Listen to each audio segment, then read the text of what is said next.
sampai di sini kita sudah mempelajari beberapa cara untuk membuktikan kekonvergenan barisan, yaitu kurang lebih mungkin 5 cara. Yang pertama menggunakan definisi konvergen. Definisi di sini itu yang terkait dengan menggunakan definisinya yang untuk setiap epsilon besar 0 ada K bilangan asli dan seterusnya.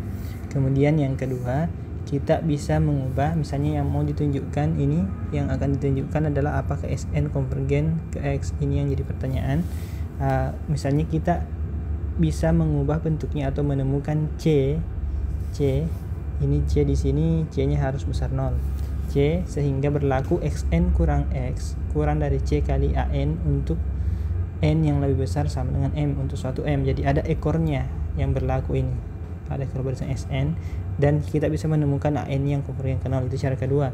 Cara ketiga memanfaatkan sifat aljabar, yaitu ada penjumlahan, ada pengurangan, ada perkalian mungkin, pembagian dan seterusnya. Yang keempat, kita menggunakan Squeeze Theorem atau teorema Apit. Yang penting kita bisa temukan Xn dan Zn-nya dan konvergen di titik yang sama. Kita bisa pastikan Yn konvergen juga ke situ. Yn ini yang ditanyakan. Jadi ini yang biasa jadi soalnya, dicari Xn-nya sama Zn-nya. Yang kelima, yang terakhir adalah menggunakan uji rasio, yaitu ketika kita bisa melihat bahwa rasio dari barisan itu limitnya ada dan kurang dari 1. Seperti itu. Tapi ini untuk barisan yang positif semua suku-sukunya.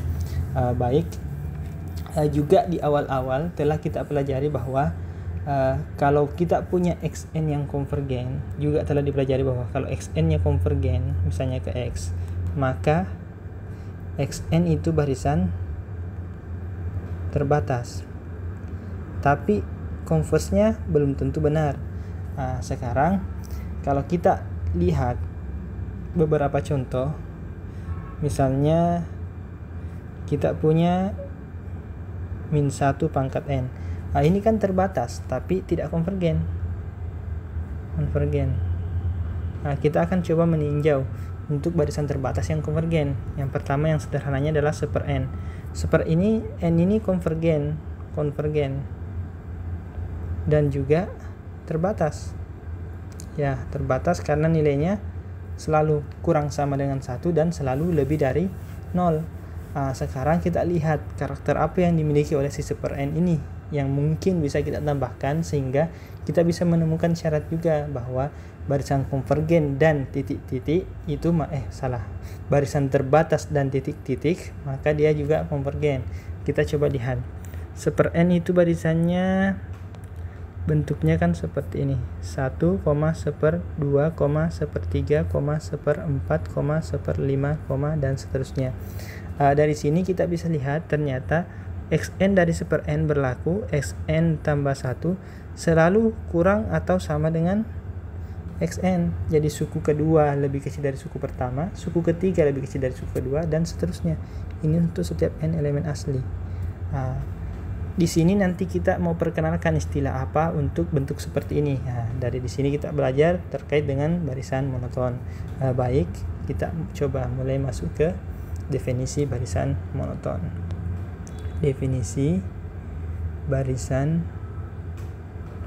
monoton. Definisi barisan monoton. Diberikan barisan real Xn. Pertama, barisan Xn kita katakan naik jika berlaku X1 kurang sama dengan X2 kurang sama dengan seterusnya kurang sama dengan X3 kurang sama dengan Xn tambah 1 kurang sama dengan dan seterusnya. Intinya setiap domainnya naik dari 1 ke 2, maka range-nya atau petanya yang bersesuaian itu naik juga. Artinya X1 menjadi lebih kecil sama dengan X2. Kemudian yang kedua, barisan Xn dikatakan turun jika X1-nya lebih besar sama dengan X2 lebih besar sama dengan seterusnya, Xn lebih besar sama dengan Xn tambah 1 dan seterusnya.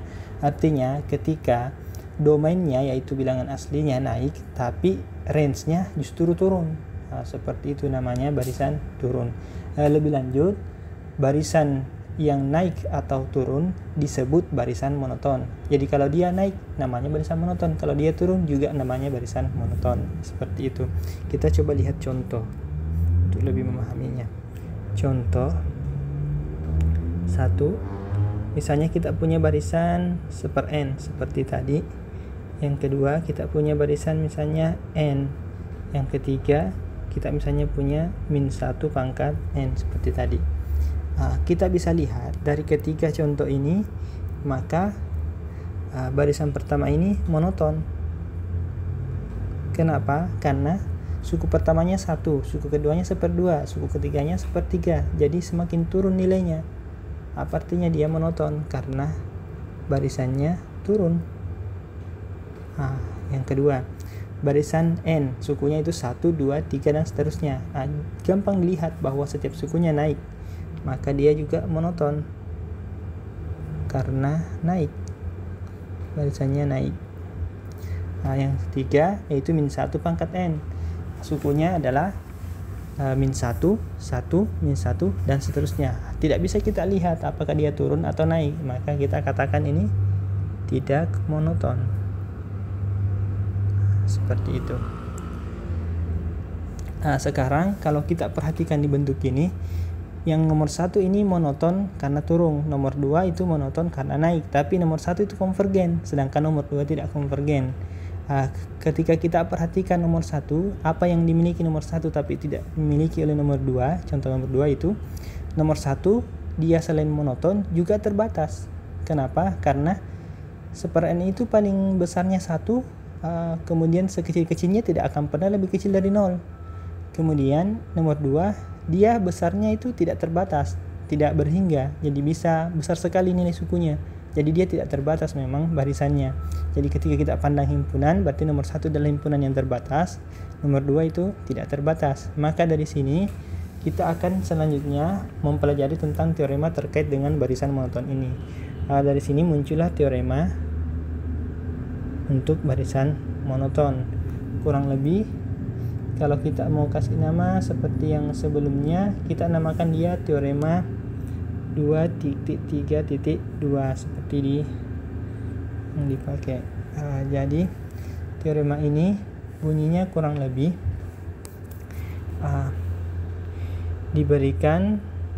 diberikan barisan xn, barisan bilangan real xn, kemudian